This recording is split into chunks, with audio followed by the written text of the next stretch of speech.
recording? Excellent. Am I counting in? Count us in. Oh my gosh, an audience. This is so weird. This is what we always do, for the record. Okay, ready? Yeah, you got this. Hi. Welcome to Book Pop. I'm Molly Fish. And I'm Jamie Anderson. And today we have a very special live episode. Proof that you're here, people. Excellent job. We have a packed house at Lake City Books. We're so excited for everyone to be here, and it's holiday shopping time, and we had Christmas music playing, and we also have a lovely special guest, the wonderful author Christina Clancy. Yay. Thank you for having me. Yeah, I'm going to do a quick introduction and read your bio because you're impressive. Christina Clancy was born in Denver and raised in Milwaukee, our Wisconsin girl. She graduated from the University of Minnesota and worked at IBM before returning to school to earn her PhD in creative writing from the University of Wisconsin-Milwaukee. After graduating, she taught English at Beloit College for a decade before turning to writing full-time. Her novels have been featured on Good Morning America, CNN, Travel and Leisure, BuzzFeed, Pop Sugar, and Shelf Awareness, and her short stories and essays have appeared in the New York Times, the Chicago Tribune, the Washington Post, the Sun magazine, and various literary journals. She is coming out with her third novel, The Snowbirds, which is going to be out in February. And Molly and I were lucky enough to get an advanced copy, and we've read it. We're super excited to talk to you about it. But that's your third book. So you've had The Second Home was your first one, Shoulder Season was your second, and now you are not in the pandemic. You are experiencing a book relief in the real world, Which is pretty wild. Yeah. So my first book, The Second Home, came out June 2nd of 2020. And I don't know if you guys remember June 2nd of 2020, but there was a social media blackout the day my book came out. And the night before it came out, my friend who's a writer was like, "How are you doing about tomorrow?" And I was like, "Oh, it's not like the book launch I dreamed of because it's a pandemic and all my events were canceled, but it'll be okay." And she's like, "You don't even know. Like, check the news." So they couldn't promote my book at all the day it came out.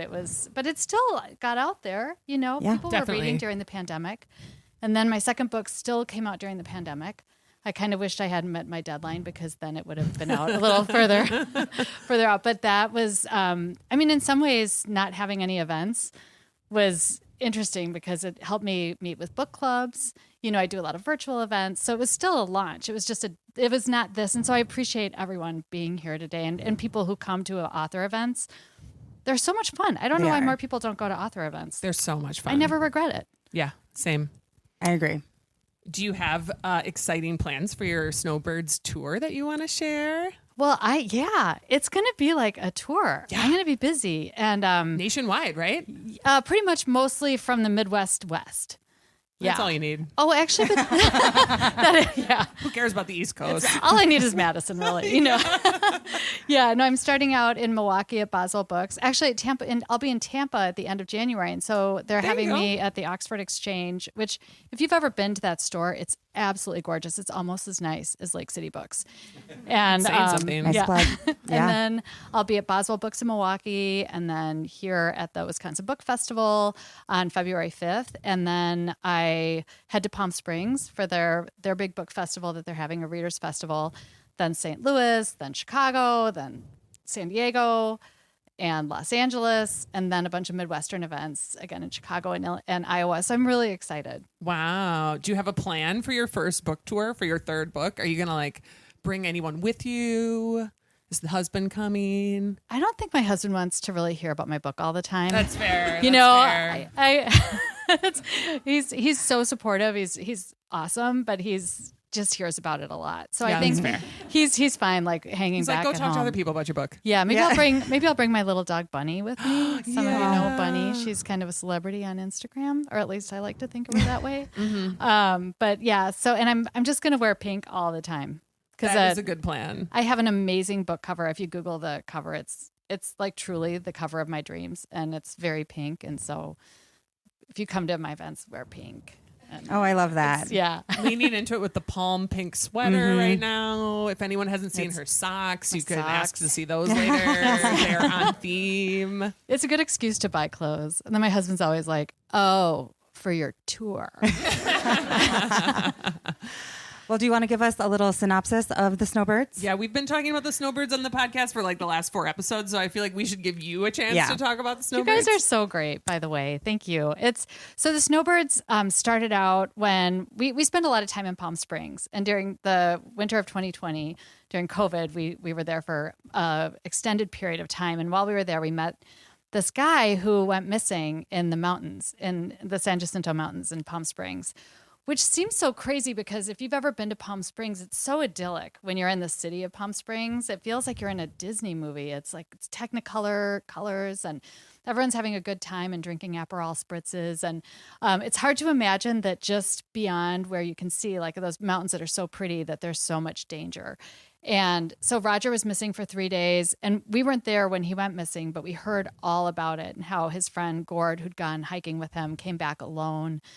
And I became obsessed with their story and not just, what happened to Roger. I mean, I feel like a lot of the fiction we read or nonfiction about people who go missing in these outdoor adventures, you hear it from the person who gets lost or has the problems. But I was really interested in what's it like when you're waiting to hear the news about someone who's missing. And so I just became really focused on that story. And also the condo community that we live in, Gord and Roger live there. And they told these really moving stories about how everybody came together to search for Roger. And they wore like these T-shirts and they got really involved with the Palm Springs search and rescue and the mounted police. And I also just found a missing person story kind of interesting because people go missing all the time. You hear about people going missing a lot, but when someone goes missing in the mountains, it's so life affirming to think they matter, that a whole community, there are people just waiting in the wings. They want that phone call. They want to go on a search and rescue and find somebody, and rangers, and just there's a whole universe of people who are willing to jump in and search, and friends who will go out and join search parties. So I was just really interested in that. So the story is about a couple from Madison, which we should talk about the Madison part too, because it was pretty funny writing about Madison. But they haven't been married. They've been together 30 years. They have 2 kids, but they never got married for a number of reasons. And when Grant loses his job, he needs insurance. And so he wants to get married, but he also wants to get married, or at least that's what Kim thinks. But she has reservations because sometimes he goes on these emotional walkabouts when he gets upset.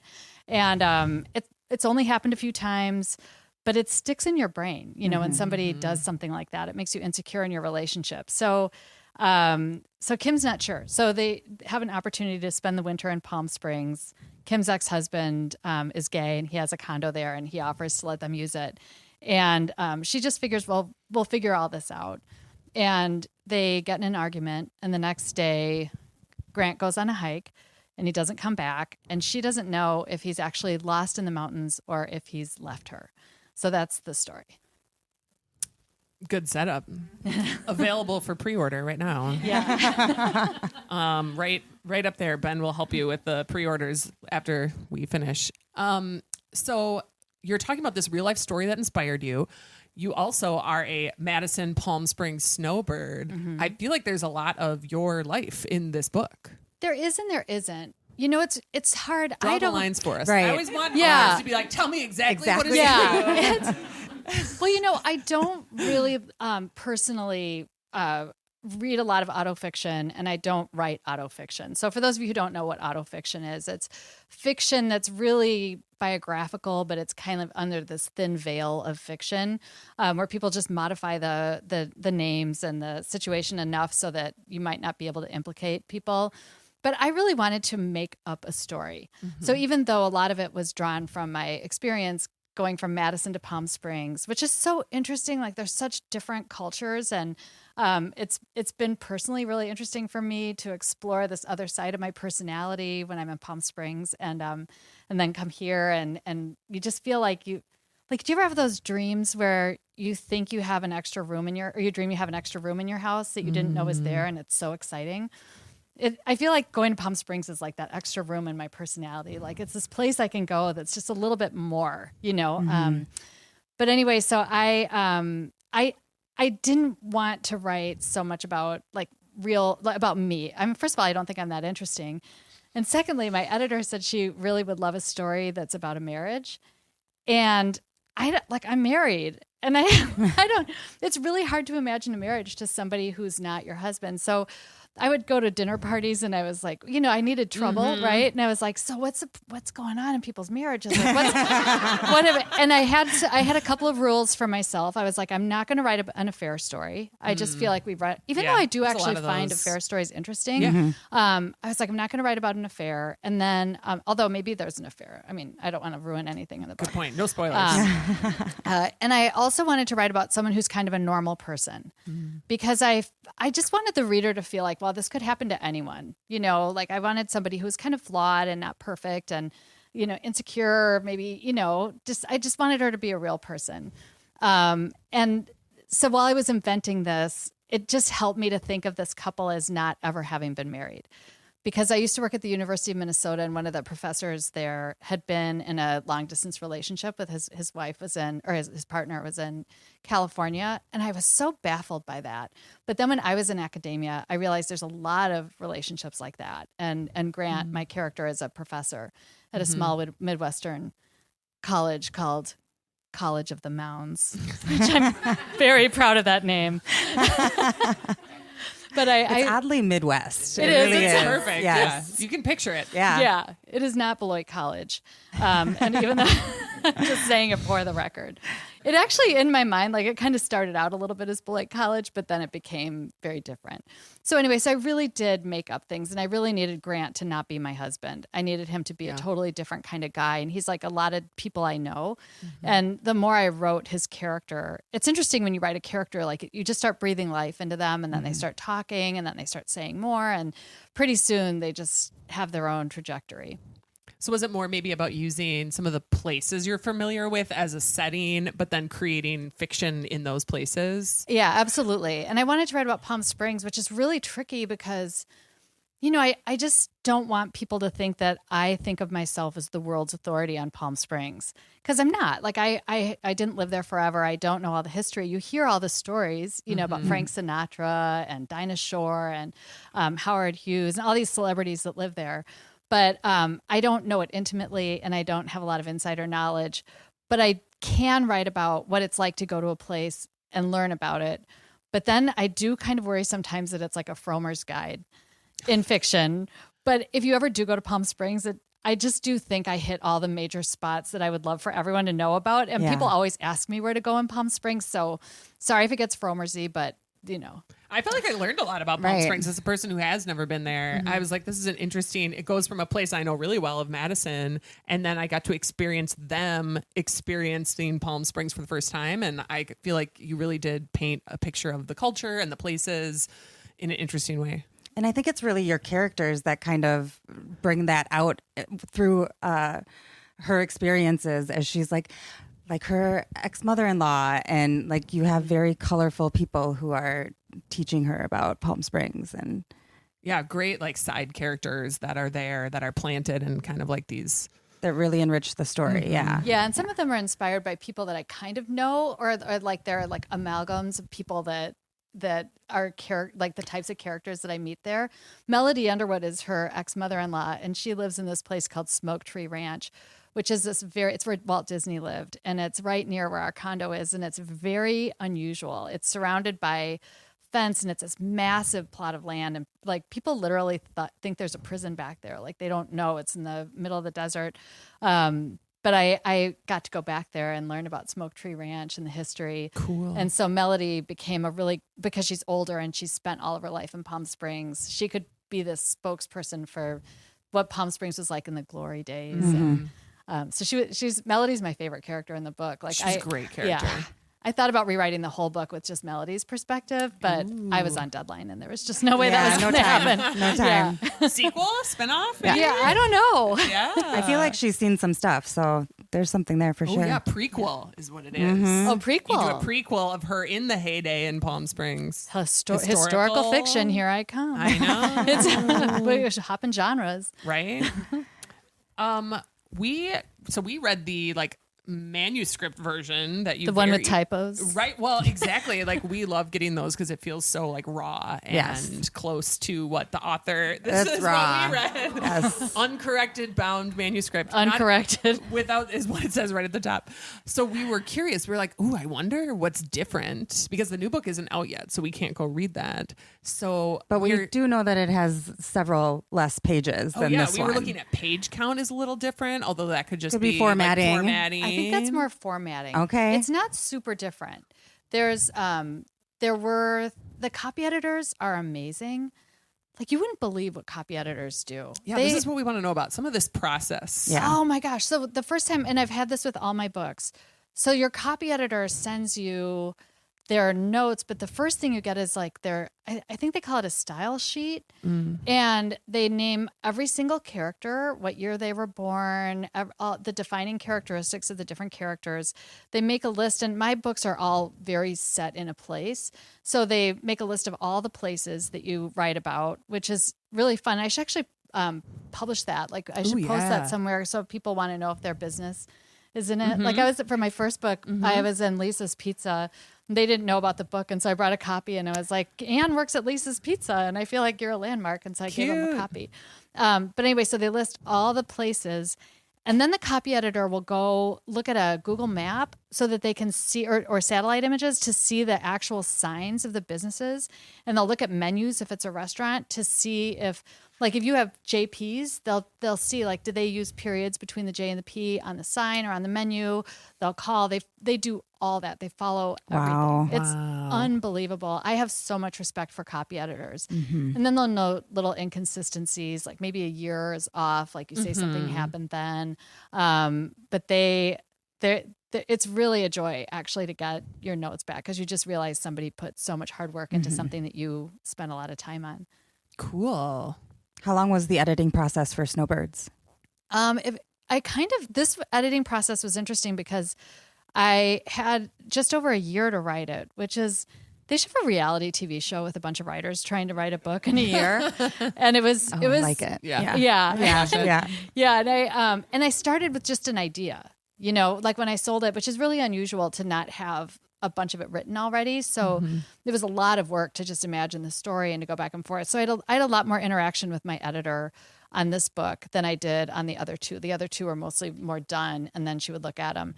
And it's good and it's bad. I mean, I think that one of the things my agent said is you only have one clean read, and so you don't want to squander that. You don't want someone, by the time they've read something for the fourth time, they don't even notice the things that changed because it's in your head already. Sure. So I tried not to burden her too much with stuff because I wanted her to have a fresh perspective. Like when I was working on my book, Shoulder Season, she'd read about a half of it, and then I finished the book, and there's a twist towards the end. And my editor, it was so much fun to have her read that and text me or send me an email. And she was like, oh my God, I can't believe what I just read. It's fun to surprise your editor. Yeah. So, but my editor's great. And she, this book was really hard to write because I actually want to write an essay about this. I studied with Rick Moody once, just for one of those summer workshop things years ago. And he said something that really messed me up in the best way, where he said that he tries not to write any backstory. And so for a long time, I tried to not write backstory. I was like, backstory is not cool. I'm not going to have any backstory. But you kind of need backstory to know what the characters' histories are. So when I was working on this book, I was trying to only write the story going forward. But if you're writing about a marriage or a relationship, you need to know what their past is. And I don't like following an outline. And structurally, it was just kind of hard to figure out. You don't want the backstory to seem like a soap opera dream sequence. You know what I mean? Yeah, you want there to be plot there too. Yeah. So then we came up with these different sections that are more like vignettes. And then that's asking a lot of the reader because you're saying, okay, I'm going to have you focus on the situation that's really serious Grant's missing. And then we're going to go back to the year you guys met and what happened that night. So I it was really challenging to figure out how to structure this book. And I really needed a lot of help from my editor to figure out what sequence some of those like little vignettes could get inserted into the book. So, yeah, we need to talk about writing about Madison. Oh yeah. We love our local authors, and when Madison comes up in a book, it's so much joy because we have our connections with the city and what we love about it. And how is it like writing about a place that you love? Well, it's so funny. So in all my books, my characters start out in Evanston, Illinois. They just like I just imagine they live in Evanston, and I write them that way for a while, and then I realize like I don't really know Evanston that well, and so for the second home, my characters Connie, the Gordon family, they were in Evanston, and I couldn't figure out like what would their house look like and what block would they live on, and they're professors, but or they teach, but they don't have very much money, and where would they be? And one of my friends was like, Christy, you know Milwaukee really well. Why don't you just write about Milwaukee? And then I saw Joyce Carol Oates do a reading, and she read the short story. It was called like The Pumpkinhead, I think. It was in the New Yorker a long time ago. And she had this description of her living room, and someone in the audience said, how did you like describe your living room in such detail? And she was like, well, it's my living room. I looked around. And I was like, yeah. And I that was so revelatory for me because I just feel like fiction is supposed to be totally made up all the time. But then it made me think I can place things where I know them. So in the second home, I decided to put Ed and Connie on the east side of Milwaukee. And the minute I did that, their characters came into focus. And it's kind of magical how that happens when you know a place, you know the people that become part of that place. And so then in the Snowbirds, they started out in Evanston. And then I always said I wouldn't write about Madison. I don't know why. And then one day I was like, they're so Madison. And I was like, this would be so much fun. I could write about Willie Street Co-op and how they used to have the the sock puppet shows in the parking lot where they'd act out the customer comment cards. And I was like, and my editor was like, this is a fun local fact. I didn't know that one. I didn't That was either. a deep cut for me. Yeah. It was, and just having them listen. One thing that changed from the manuscript you're reading is not Ed and Connie, their second home. My characters are all over the place. But Kim and Grant, when they're on their way out of Madison, they can't agree on what to listen to. So they turn on WPR, and I was like, wait a minute. They'd be listening to Simply Folk. So it's just I laugh to myself when I have these references. Cute. But and then it's kind of weird because, like, of course, if they're from Madison, they're going to be pretty liberal. Yeah. And I wonder how that's going to hit readers who aren't liberal. Like I'm so used to being in Madison where just everyone has the same politics. But it's not like that in a lot of places where people are. So that'll be kind of interesting. Someone came in here recently and then with their kids, and then they said, kids, let's go. This is clearly a liberal bookstore. And I thought, are there conservative bookstores? Yeah. I mean, I'm sure there are, and I know there are Christian bookstores, which is not necessarily the same thing. Yeah. But I feel like if you're an indie bookstore, You guys need a trad the wife values section. are just like kind of built into the model Right. of your community. So I think you're pretty safe, I guess, is my point. Okay, yeah. If people, at least our shoppers, will be fine Love with the it. liberal Yeah. values. Yeah. When it also, I just, I never really realized how Midwestern I was until, I'm sorry I keep talking about my first book, but I just learned so much writing that book. But so the second home is about these characters who have all these misunderstandings. They don't communicate very well. And when the book came out, people from the Midwest totally got it. They're like, oh, this would happen in my family. And New Yorkers would read it and they'd be like, why don't they just talk to each other? I wanted to throw these characters across the room. And I was like, oh, geez, we just don't, So I just decided to lean into what I know. And having characters be Midwestern is so great. And I feel like I'm kind of educating my publisher about like the Midwest. Although they're actually my editor is published books here in the Midwest. Yeah. And my publisher has a lot of Milwaukee authors nice. too. So Jesse Garcia has a book coming out in January called The Business Trip. Nice. You guys remember I bet you guys don't watch football. But I grew up, my mom's a huge Packer fan, and she used to be a sideline reporter for the Green Bay Packers, and she has a book coming out. So I'm like, go Milwaukee. Yeah. Yeah, no kidding. That's awesome. Yeah.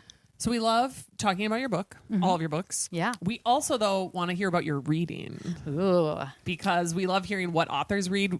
Really, anyone reads. And specifically, I'd love to know what you are reading right now, if you don't mind sharing. Oh, right at this very moment, I'm reading a friend's galley. Yeah, my friend Amy Meyerson has a new thriller coming out about an IVF clinic and a murder, and I'm really excited Topical. about it. Yeah, so I'll tell you more about that later. You know, Okay. but I'm working on that right now. It's funny, when I was working on my book, I didn't read very much, and I would tell people, like, I'd kind of brag about it, like, oh, I'm writing, I'm writing, I can't read, it'll interfere, and that was really bad that I didn't. I think you get so much inspiration from reading. So since I finished my book, I've been like on a reading mission. Plus, I feel like right now at this current moment, like reading is like all I want to do. Sure. So I loved The Wren by Anne Enright. Yep. I was gonna say, I know where let's play a fun game of hide and seek while you. Yeah. it's my special talent. It's just such a beautiful story. And I just feel like she captures like womanhood really well, like all the insecurities and joys and doubt of being a woman. I just loved it. And the language is so gorgeous. These Irish writers are just so great, right? I know. I'm rereading Claire Keegan right now, and I feel the same way. I read the short story. I wish I could remember the name of it. by Foster? Claire Keegan. No, it was a Small different one. It things was like in- these. Small thing. No, it was in the New Yorker.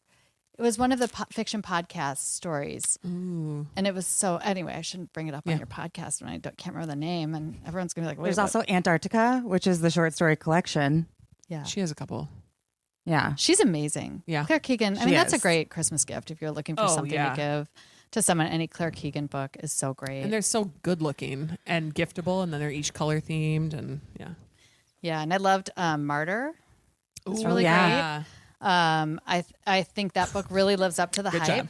And is that right here Spotted. too? Yeah. And also my daughter just finished Colored Television. I started it and was loving it, and she Yeah. stole it from me. And she is a really hard reader to please, and she really liked that book. Yeah. And she said, "Mom, you should read this because it's about an author who thinks nobody likes their book, and it's going to be." And I was like, "Oh, I feel so seen." I feel so seen. I want to read that one. Jamie, you read that one. I did. I listened to Yeah. it. Yeah, I listened to it on audio. I really liked it too. Yeah. Yeah, and audiobooks are so, like, there are just so many great audiobooks. Yes. I listened to God of the Woods. Ooh. And I know everybody's reading God of the Woods, but after writing the Snowbirds, it was really interesting. I've been talking to a lot of my writer friends about pre-writing, like the writing you just kind of explore and you're going to ditch some of it. And if I didn't have such a tight deadline, I wish I could have done a lot more of that with this book. And God of the Woods felt like a lot of pre-writing that she just polished and made part of the book. And it's just so like wonderfully indulgent. It just goes back and forth in time, and she'll just like let a character start telling the story. And I thought God of the Woods was really worth all the hype it's getting. I agree. Yeah. It's one of my favorite books of the year for sure. Yeah. Do you have a favorite book of the year? Is that like too much pressure to put on something? I haven't picked one personally, so I guess another book that I don't know if this is my favorite book of the year, but it's my favorite book club pick. Okay. And I tried to get my own book club to read it, and they didn't pick it. So if any of you read it, like call me and invite me to your book club. With Christy about it. Yeah, but Roxana Robinson wrote this book called Leaving, and it's about this couple. And I'm not really giving too much away. Like most of it's more about how it plays out. But it's about this couple. They're in their 60s. They used to be lovers, and they reunite, and they decide to leave he's married, and he decides to leave his partner or his wife, and she is divorced. But then his daughter gets in the way and doesn't want him to leave, and she makes all these threats. But you have to read the book all the way to the very last sentence, because the last sentence kind of reshapes and reframes the whole book. And I've never seen a book do that. And it just, after you read it, I just don't want to say too much about it because I don't want to give it away, but you want to talk to someone about it. Yeah. You just want to say, like, what did you think when you got to the end? Mm-hmm. It sounds like A 40-Year Kiss by Nicholas Butler. A 40-Year Kiss, which yes. I have not read yet, but I have a advanced review copy for, and that is also coming out in February 2025. February 4th, 2025, Yes. my same day. And it's so funny because everyone who reads Nick Butler's book, 40-Year Kiss, all my bookseller friends are like, this is a really good pairing with the Snowbirds because it's Yeah. about like both books are really about long relationships. That's right. You know, like how do you like see and think about love and relationships when you get older, and you know how does a relationship sustain itself? Because you don't, like, especially in the Snowbirds, you don't stay married for the same reasons you get married. And it's interesting to think like it's fun with Grant and Kim not being married to think about getting married, but any of my married friends who have been married this long, it's interesting to think like after 30 years, if you reached an inflection point, would you marry your spouse? And I mean, I totally would. My husband's great, but some people maybe like if they really had to think about it, you know, Yeah. if they didn't have all the ties of legal ties that bind them, Yeah. maybe they wouldn't. I don't know. Yeah. So, but 40 Year Kiss is kind of also in that vein. Yeah, And it Nick definitely Butler explores is that. such a great guy. Like everybody loves Nick Butler. What about a book that you are gifting this year? Oh, I usually gift short story collections Yeah. because I really love short stories. I probably am going to do a lot of the best American short stories this year. I'm pretty addicted to that. I also really, we're in Madison. I just love Lori Moore's Birds of America. To me, that's my ultimate gift that I love to give people. I also love an old book that it's a collection by Jean Thompson called Who Do You Love? Jean wrote The Year We Left Home, which is a novel, and then Who Do You Love is her collection of short stories. And I love short stories. Yeah. I love the craftiness of short stories, and I think they're really nice to give as gifts because It's less not homework. Yeah, it's less homework. It's less. I've heard people say like, "I can't believe she gave a book to someone. Nobody wants to feel like they have to read." And I was so personally offended when I heard that. Not about me. I just overheard some people at a coffee shop saying that. To me, a book is like the nicest gift you can give someone. It's like a piece of your heart. Yeah. It's like you looked around, Yeah. you browsed. And that's the great thing about buying a gift for someone at a bookstore. It just shows you thought about all these different options that you were looking at, and you zeroed in on the one that made you think of that person. So, So I always give Birds of America as a gift also. And another book that I think is kind of good for a lot of readers is The Wedding People. That Alison Esbach book, that's also getting I've been wanting to read that. attention. Yeah. That's a great book. And for the older people on my list, my friend Linda Cohen-Loigman wrote a book called The Love Elixir of Augusta Stern. And it was in the Book of the Month Club, and it just did super well. It was one of the Goodreads choice picks for the nominated. And and she has the same editor as I do too. And it's a really fun book about like even older love than the Snowbirds. So that's a really fun book to give people. And then also for men, like my husband and I listened to the Griffin Dunn, the Friday Afternoon Club. Griffin Dunn's aunt is Joan Didion, and he has this amazing background. He's been in a lot of movies like After Hours and Vampire or Werewolf of London. And his sister was murdered. So he writes about that, but he is a total consummate storyteller. I was so impressed. I couldn't believe he didn't spend his whole life as a writer. And we listened to it, and my husband laughed and just was totally enraptured by that book. And that's such an easy gift if you have someone that you want to give a book to, especially like guys I think are hard to buy books for. But I think the Friday Afternoon Club would be great for any guy on your list. Good rec. Yeah. Yeah. Just gotta keep an Time- eye time on check? time. Oh, Time check. I want to leave enough time for questions. Should we go to this? Yes. Rapid Well, fire. Yeah. So we started this with Maggie, and it was so fun putting her on It the was not spot. very rapid, but oh, wait. And speaking of Maggie, her book Still True is so amazing. Maggie Ginsberg. I'm sure you have copies here. And every single person I know loves that book. They go crazy for it. We can't have a book pop episode if we don't talk about Still True. I think it doesn't officially count. Thank you for bringing it up because we got to get it in there at some point. We have a lot of past guests and authors. Oh, and here. Laura Also Bird. Laura Bird. And we have her books available for sale. Middle grade fiction, love. I give Laura Bird's books to my nephews, and they love her books. I just had a really fun conversation with a mom about Marvelous Jackson yesterday. Oh, fun. Yep, it was fun. So, and she already had one, so I couldn't sell it to her. But then we just She got was to already talk about sold. it. She was like, I read it too with my son. So Aw. we love talking about your books. I also want to give a shout out to Haley McLaughlin, who's here. She was a guest on the podcast and also did the mural in our window, which you're looking at backwards. It's even more impressive from the outside. So she's a fabulous artist. We have some of the books that she illustrated, some of the kids' books she illustrated here for sale. She also is a huge horror fan, so we brought her in to talk about that if you haven't listened to that episode yet. Yeah, there's lots of good recommendations if you're wanting to get into the horror genre. She worked her magic on me, and now I am Now totally she's super into horror. Yeah, it's weird. Right? All right, let's get to the questions. Okay. Okay. You know I'm a writer because I like to be able to take a lot of time and think things through because I'm not always so This is fast-witted. why it's fun. Yeah. Okay. That's why we call this like the rapid fire author quiz, where we get to like pepper you with questions. These are all going to be related to things we've talked about this season or just throughout Book Pop episodes. So we've kind of already hashed them out, and our listeners will be familiar with our takes on it. Okay. So we want to get your takes on it. I'm looking at Maggie did for great. support. Maggie did great, so that's proof. You'll be great. Painless. It's going to be painless. Yep. You want to start? Yep. All right. 5-star reads that you recommend all the time. You already even kind of gave us one with Lori Moore. I don't know. Well, Housekeeping by Marilyn Robinson. Great. Anything by John Cheever, the collected stories. That's another gift I always give to people. I always buy it like at a garage sale. I'll get like there's always a collected stories of John Cheever. We have a couple used copies right now, I think. we do. Oh yeah. Oh, definitely buy one if you haven't read John Cheever lately. 5-star. The Knockout Queen by Ruthie Thorpe. And I forgot to mention Margot's Got Money Trouble. I interviewed I interviewed Ruthie for the book festival, and she stayed at my house. And we hung out all weekend, and she's as So cool famous. in person as You guys are so famous. I It's know. so cool. I was like, and I wore a leopard print dress. Yeah, you did. Because she's cool. Yeah. I had to So keep are up. you. So are you, obviously. I'm not cool like Ruthie's cool. I don't write about OnlyFans.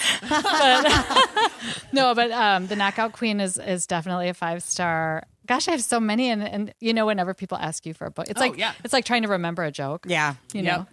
Those were great ones. Oh, Yeah. good. Yeah. How about what is the section in the bookstore that you go to first if you're shopping for yourself? Do you have like a favorite section you always go to in a bookstore? I always go to fiction. Yeah. Yeah. I'm not, I like all the other sections. They're all great. But I always want to see, like, I love the covers. I like to see, like, which cover kind of speaks to me. And it's fun being a writer because you get to know so many other writers. And so it's really exciting, actually, to walk into a bookstore and be like, I know her. I've met her. I've met him, Yeah. So it's fiction. Yeah, for sure. And we didn't even plant all these books that she's been talking about behind Yeah. her. She just loves fiction so much, specifically the literary fiction section that you're sitting in front of. Amazing. Paperback or hardcover? Okay, so I like paperback to read, but I love the feeling of like buying a hardcover book. Yeah. And I like the hardcover books that are on my shelf. I feel like I have a little bit different relationship with them. Like I made a little bit more of an investment with them. And like, even if you don't like my new book, like the hardcover. It's a piece of art. It's so cool. Just My buy new it book. for the cover. The cover is like Hang it on your truly. wall. I'm friends with my cover designer, and so I just feel like she went way. Her name's Olga Gerlich, and she designed like Middlesex. She's super famous. Like she did Mame, which is down there. That's also my editor. But she's just such a special designer, and I like my second book, Shoulder Season.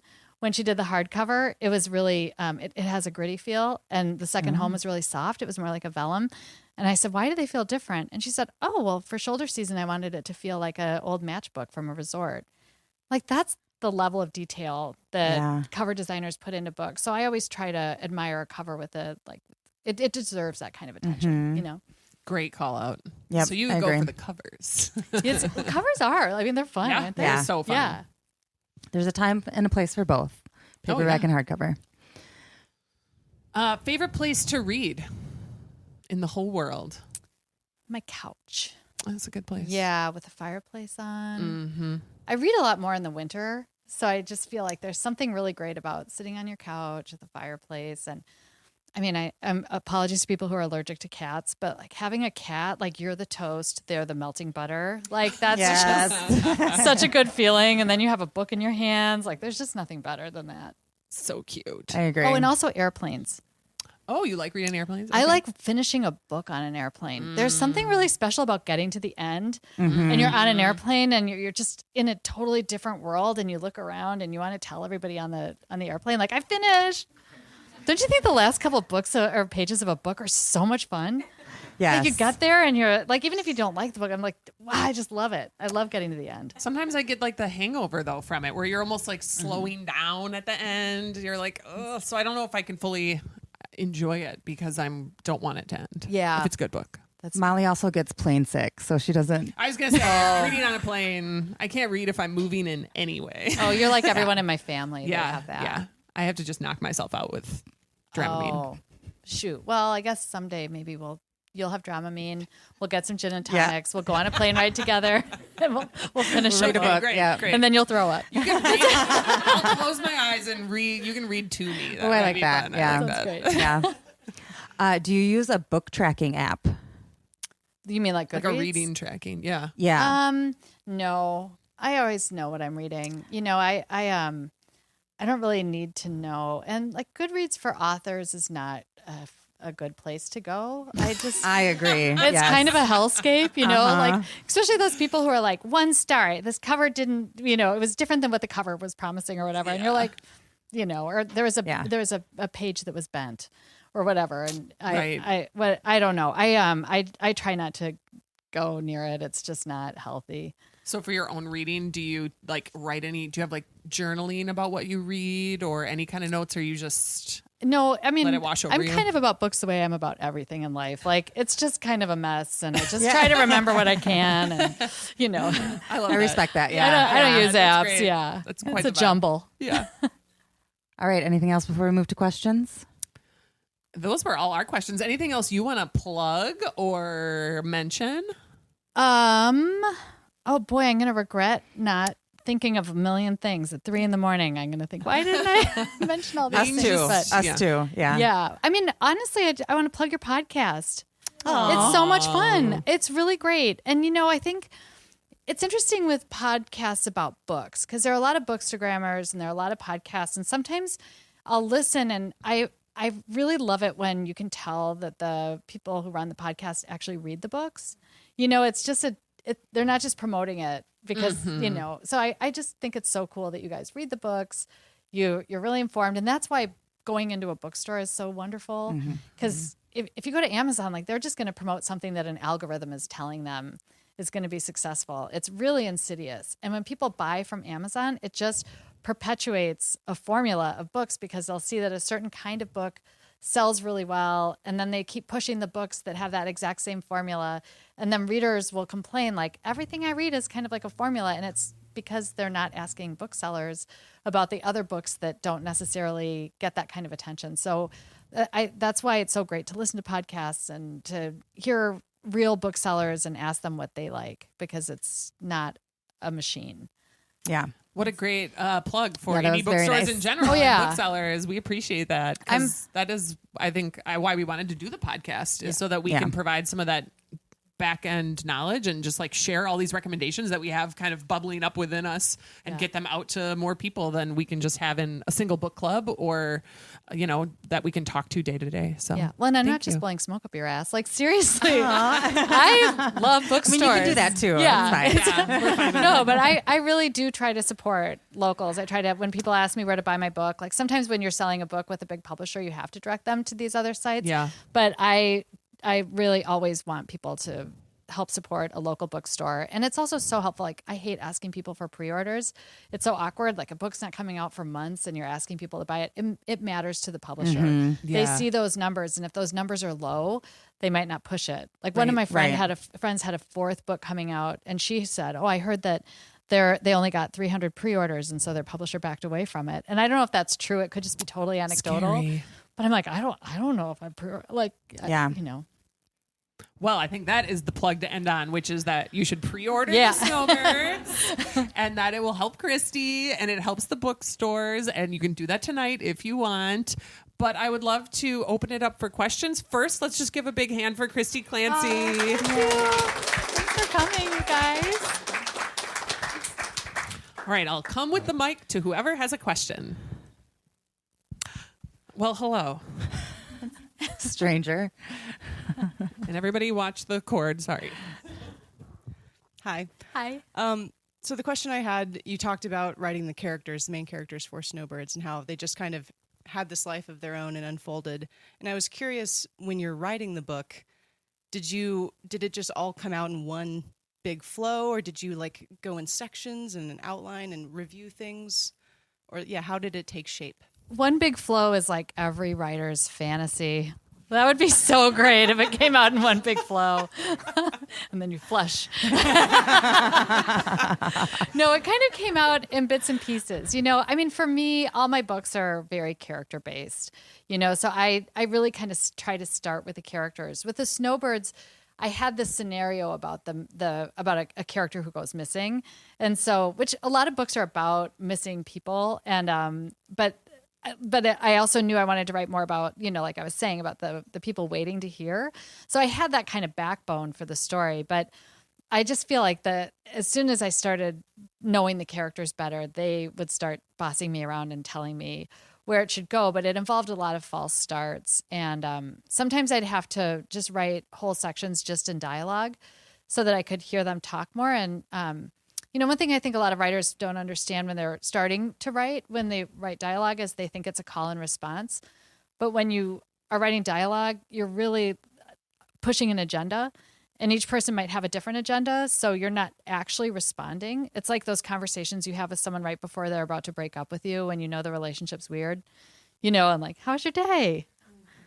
That's all right. But there's like a lot of things going on there. So that would help me get to know them a lot. And then that would help me move the story. But I just kind of lean into my characters to find out, which is a pretty frustrating way to write because you're just counting on the unit. It's very optimistic that every time you sit at your computer, you're going to move forward with the story. And some days I wouldn't, but some days the characters would start like, punching around more and telling me what to do. Thanks. Great question. Hi. Did you cut out any characters or anything that you like miss? Yeah, there was a lot of kind of depressing stuff about aging that my editor cut, and I really felt like I captured how sad it is to get older. And my editor would say, "This is circular." I think I kind of landed on that a few too many times, but especially the part about like having aging parents and how that changes your perspective in life. After you watch your parents get older, it makes you think of your own old age as like so precious, and like you have to really plan for it and think about it. And I wrote about how they would meet with their friends and the conversations start changing to like their parents. And you talk about your parents all the time when you're middle-aged or late middle-aged, as I realize, I guess I kind of am now. So I think she was worried that it would be kind of a depressing book if I included too much of it. But I kind of write depressing books, like so despite the pretty covers, like I try to write more about like more gritty reality. Like this is just the way life is, instead of like, having a sweet ending always. So I don't know. I think some of the really sad stuff, I kind of am sad that it's on the cutting room floor, but you guys will probably be happy that it is. So I think my editors usually write about most things. So without talking about the ending or giving anything away, I'm curious if that was always the ending you were writing toward, or if it surprised you as you were figuring it out. It totally surprised me. I never liked to know the ending. I heard, I can't remember which famous writer said it, but if I knew what the ending was, why would I write my book? Or why would I write that story? So I always like to have the ending just kind of happen. And it's kind of emotional as a writer when you kind of figure it out, because you're tormented by the ending the whole time you're writing, because you're thinking about it. Some people know what the ending is going to be and then they write to that. And I wish I had that like lit torch up on the hill that I could get to, but I muddle through, and then suddenly I just realized what the right ending was going to be. And I kind of worried it was too like there wasn't enough of a twist at the end or whatever, but it didn't need to be, you know, or maybe there was a huge twist and you guys will be totally shocked. Anybody want to share their favorite read of the year? Great question. Yeah. There's no way Maggie. I'm falling into the trap of answering my favorite book of the year, but I did want to say that I just read Liz Moore's, so the one who wrote God of the Woods. Yes. Her earlier book, Long Bright River, couldn't put it down. Oh, Just want That's to a plug good that shout one. out that is a great show. from Maggie Ginsberg, for those I've of you heard- listening. I've heard great things about that book Yeah. too. So at the beginning of the year when it came out, I read The Women by Kristen Hanna, and then I got my mom to recently read it, and she absolutely loved it. So multi-generational. So Yeah. definitely read that one. Great shout out. Yes. I would just echo Margot's got money troubles. I listened to the audiobook, and the audiobook was particularly well done with the voices. I really enjoyed it, and there were surprises in it that I just didn't expect, and I really, really, really love that. And they have signed copies here. We do. We have signed copies from Ruthie Thorpe. Christy brought her in when she was hosting her here. You guys were just working, and I was like, I picked up Rufy at the airport, and I'm like, I'm gonna surprise Molly and completely Jamie, and love I'm how gonna cool. bring Rufy. Yeah. Ruthie Thorpe are in our And they- bookstore now. Yeah, I wish you could have been there to just. Saturday. They're like, Rufy's here. Yeah, that was me. That was Yeah. Jamie. Jamie was frozen in the middle of the store, and I was like, okay, I'll go just check people out, I guess, because Jamie has to stand right there. Oh, that's true. We love these end of year recommendations. I feel like that's Yeah. great. Now is a time when people are thinking about buying books for other people, buying books for themselves. Any other books you're gifting, or maybe a gift recommendation that someone you need to buy a book for, and Christy could give you a recommendation of what to get for them. Ooh. Oh, and before I forget, I'm just going to recommend one more book that's for like people who are kind of hard to buy for usually. Bill Bryson has a book called One Summer 1927 or something like The Summer That Changed. I can't if you guys can find the name of it. It is so endlessly fascinating, and it's like this rehistory of all the things you think you know, but then you learn about them in more detail, and it just changes the way you see the world. I love that book so much, and I give it as a gift all the time. And I mean, who doesn't love a Bill Bryson book? Good Great. one. Anyone else need a recommendation from Christy? Hi. So the book that I am giving as a gift is called Where Bigfoot Walks, Crossing the Dark Divide by Dr. Robert Pyle. And it's this man who usually he studies moths, but he spent some time studying the Bigfoot phenomena and he's not trying to prove that it's real. He's just offering the evidence for it and kind of analyzing it from like social pop culture, from indigenous beliefs, from actual science, and it's so fascinating and so beautiful. And I'm getting it for my mom because she's obsessed with Sasquatch to the point where like my mom is a very good Catholic, and she'll pass like a portrait of Jesus or Mary, and she'll like gently touch their feet, but she also does that with Sasquatch too. I was waiting for the Jesus Sasquatch connection. It really just comes down to faith, and it comes down to belief, and I love that for her. And I tend to be a bit more skeptical, but I mean, not to spoil anything, but I do tend to. I'm more open to the belief of the Sasquatch after reading this book. It's so beautiful, and it made me cry.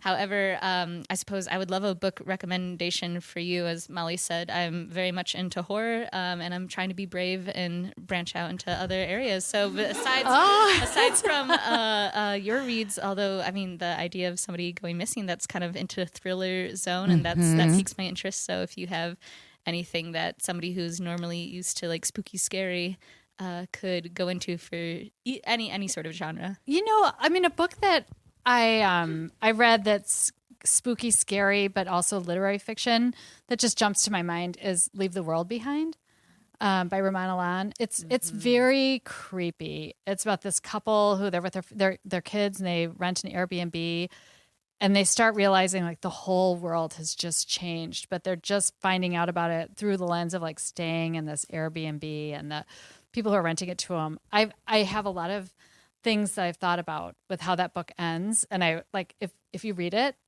find me and we'll talk about it. But I think that's a really I read it while I was staying in an Airbnb, and it just totally got under my skin and creeped me out. It's like dystopian almost, right? Like dystopian thriller kind of. Yeah, it's a TV series now. Yes, but I always read the Netflix. book first. Yes. So Great. Just Christy, I loved when you would talk about the book that you now have just written, and you became an expert on people getting lost in the woods, and I found that really fascinating. And there was one book that you read. Didn't you read one book about? Oh, yeah. There's Wayfinding. And there's 2 books called Wayfinding about people who get lost, but the one is by a British writer. It's a man. His name is Michael something, I think. I wish I had a better memory for remembering that stuff. But it was so interesting, and it's just about like cognition and what with our brains, and like when you're in an embryo, like the very first cells that get formed in your brain are the ones for finding yourself in the world. Because when you think about it, like now we have our phones, we're used to that little blue dot telling us where to go, but it's so essential to our survival to know to be able to retrace our steps and know where our borders are, and then also how we throw out signals to know, like when you guys walked in here. And people listening to the podcast are probably not going to be able to relate to this, but they have their own borders. But your brain was checking out where all the walls were.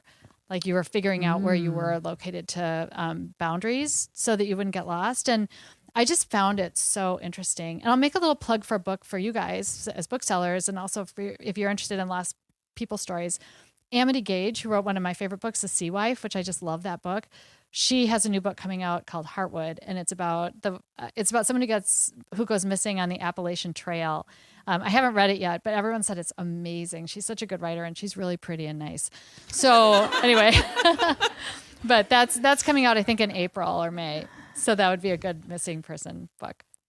Thanks, Carol. Well, we think you're really pretty and nice, Christina, and a great author. Everybody give it up again for Christina Clancy. Thank you. Thanks for coming. Thanks for having me. And we're at 6:00, so Not too over as bad. usual, but not too much. I think that's it. Yeah, thanks everybody for being here. Book Pop Podcast is presented by Lake City Books. Produced by Jamie Anderson and Molly Fish. Edited by Jamie Anderson. Music and art by Lovick. Follow us on Instagram at bookpop.podcast. Find out more at our website, bookpoppodcast.com.